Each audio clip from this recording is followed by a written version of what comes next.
যায়নি, আজকে কারেন্টের গাছপালা কেটে বেড়াচ্ছে, তাই আবার এই মামা আবার এই হ্যাসকো ব্লেড কিনে আনতে দিলে, কিনে নিয়ে এসে এখন ওর ভিতরে হ্যাসকো ব্লেড সেটিং হবে। সেটিং করে ওইটা দিয়ে রড কাটা হবে, রড কেটে আমাদের এখন কিছু ঢালাই বাকি আছে, সেগুলো ঢালাই করা হবে। তো আপনারাও আমাদের সাথে থাকুন, আমিও আপনাদের সাথে থাকি।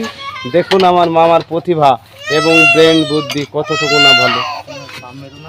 ব্লেড, হ্যাসকো ব্লেড, তো এই যে আছে ব্লেড লাগানো হচ্ছে ফ্রেমের উপরে, মানে রড দিয়ে বানিয়ে ফেলেছে ফ্রেমটা। এই যে আপনারা দেখতেই পাচ্ছেন, মেরে খুলে পড়ে গেছ তো।